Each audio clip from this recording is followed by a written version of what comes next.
창세기 15장 6절에서 21절 말씀입니다. 하나님 아버지, 아브라함처럼 우리의 믿음도 흔들릴 때가 있습니다. 주님께서 약속하신 것이 현실에 이루어지지 않고 있을 때 우리는 한계에 도달합니다. 우리가 얼마나 믿음이 없는지 용서하옵소서. 우리를 절망과 탄식에서 건져 주시옵소서. 매일 주시는 말씀을 통해서 임마누엘이신 성령님의 역사를 다시 깨닫게 하옵소서. 아멘.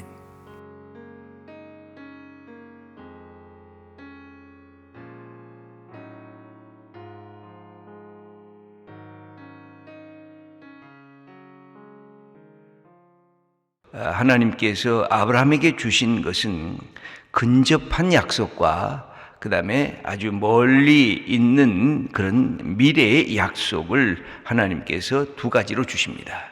근접한 약속은 내 육체의 자손에서부터 내 하나님께서 주신 하늘의 별처럼 땅의 모래처럼 이 자손이 많아질 것이라고 하는 이 약속이고, 이 미래의 약속은 하늘의 별처럼 땅의 모래처럼 그것을 너에게 주기 위해서 하나님께서 땅을, 네가 보고 있는 땅, 네가 지금 사방팔방에 보고 있는 이 땅을 너에게 주겠다고 하는 미래의 이 약속입니다.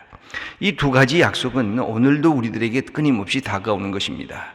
하나님께서 우리에게 가까이 오셔서 예수 그리스도의 이름으로 내가 기도해라. 그러면 여태까지는 예수 그리스도의 이름으로 기도하지를 못했다. 그러나 하나님의 아들이신 예수님의 이름으로 기도하면 하나님께서 그 기도를 들어주실 것이다. 그것을 우리에게 약속해 주시기 위해서 예수님께서는 하나님을 통해서 성령을 우리에게 보내주신 것입니다. 이것은 근접한 약속인 것입니다. 이 예수님의 제자들도 예수님이 부활 후 열흘 동안 나타나시다가 40일 동안 기도하고 나서 오순절, 50일째가 되는 오순절에 하나님의 성령이 임하시게 됐습니다. 이것은 제자들에게 주신 아주 가까운 약속입니다. 그래서 하나님의 말씀이 이 역사 속에 이루어지는 것을 경험하게 했던 것이 사도행전의 역사라고 한다면, 먼 미래의 약속이 있습니다. 그러나 언제 올는지 모르는 미래입니다. 그래서 가까이일 수도 있고 먼 미래일 수도 있는데, 그것은 재림의 주님께서 이 땅의 심판주로, 구원의 주로 이 땅에 오실 것이라고 하는 그 약속을 받아들이는 것이 우리 믿음의 사람들입니다. 그래서 여기 오늘 아브라함도 보면 이 두 가지 약속을 갖고 하나님과 이렇게 맞대결을 하고 있습니다.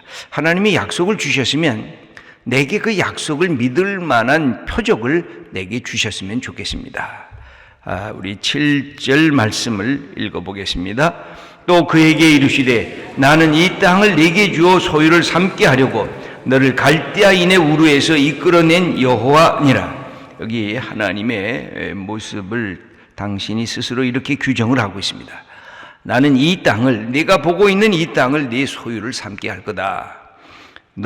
그것을 뭘로 알 수 있느냐? 내가 너를 갈대아 우르라고 하는 곳에서 너를 불러내지 않았느냐? 일종의 아브라함이 갖고 있었던 출애굽 사건입니다.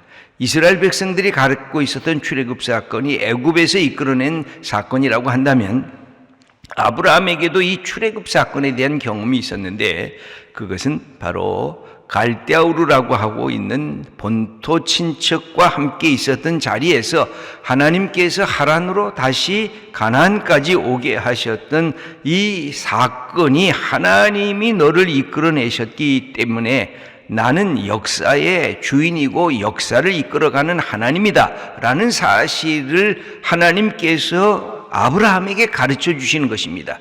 그러므로 너를 여기까지 이끌었다면 너를 미래에도 너를 이끌어 갈 거다. 그러므로 네가 미래에 대한 약속을 붙잡으려고 하면 너를 과거에서부터 여기까지 인도한 하나님의 역사와 하나님의 인도하심을 네가 다시 회상해 보면 네 미래에 대한 약속도 네가 믿음으로 받을 수가 있을 거다 라고 하는 것이 하나님의 말씀입니다. 8절의 말씀을 읽겠습니다. 그가 이르되 주 여호와여 내가 이 땅을 소유로 받을 것을 무엇으로 알리까? 8절을 보니까 주 여호와여 내가 이 땅을 소유로 받을 것을 그러면 무엇으로 알리까? 여기서 아브라함은 하나님께 질문을 하고 하나님께 요청을 합니다. 하나님, 내가 믿기는 믿습니다. 그런데도 잘 모르겠습니다. 그런 뜻입니다. 믿기는 믿는데 내 속에는 아직도 불신앙이 있습니다. 그런 의미도 이 안에 들어가져 있습니다. 하나님을 향한 도전이면서 하나님을 향한 요청이면서 그 믿음에 대한 확증을 갖기를 원하는 마음이라고 할 수가 있습니다. 이것은 결코 나쁜 것이 아닙니다. 여러분들이 하나님과 기도하면서 내가 믿음으로 나아가지만 믿음의 이 모든 것을 내가 다 파악하지 못할 때 하나님께 묻는 것은 좋은 것입니다. 하나님, 어떻게 알 수가 있어요? 내가 이 현장에서 무엇을 보고 하나님의 뜻을 깨달을 수가 있겠습니까? 내가 이 모든 것이 보이지 않는데 어떻게 믿음을 계속 지닐 수가 있겠습니까? 나를 도와달라고, 내게 그 마음을, 믿음의 마음을 더 증폭시켜 달라고. 그럴 때에 하나님께서 그에게 이런 약속의 표지를 보여주십니다. 9절을 한번 읽어보겠습니다.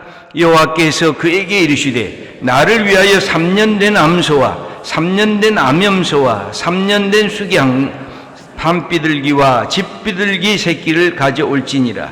3년이라고 하는 것은 완전히 성숙된 그런 짐승을 뜻하는 것이고, 또 3이라고 하는 것은 이스라엘 백성들이 갖고 있었던 이 완전적 숫자에 해당되기도 합니다. 하나님께서 이 3년 된 암소, 3년 된 암염소, 3년 된 수장 비둘기, 집비둘기를 갖고 오게 한 다음에 그 짐승을 가운데를 쫙 하고 쪼개게 했습니다. 이것은 당대의 약속과 약속을 하는 그런 사람들과 부족들 간에서도 행했던 그런 이 의식이었습니다. 그것은 뭐냐면 짐승을 가운데를 쪼개고 약속을 하고, 내가 이 약속을 안 지키면 너도 이렇게 쪼개임을 당할 거다라고 하는 강력한 의지와 하나의 엄포가 들어가져 있는 그런 행위라고도 할 수가 있습니다. 10절과 11절을 읽겠습니다. 아브라함이 그 모든 것을 가져다가 그 중간을 쪼개고 그 쪼갠 것을 마주 대하여 놓고 그 새는 쪼개지 아니하였으며 솔개가 그 사체 위에 내릴 때에 아브라함이 쫓아왔더라. 그래서 짐승을 쪼개니까 솔개가 와가지고 그것을 먹으려고 하는 것, 그것을 이미 죽은 짐승, 살아있는 짐승을 이게 다 쪼개놨습니다. 그때 하나님께서 아브라함에게 다가오시면서 약속을 하는데, 여기 모든 것을 보면 이니셔티브, 주도권을 누가 쥐고 있느냐면 하나님이 쥐고 계십니다. 하나님이 모든 것을 지금 행하고 계십니다.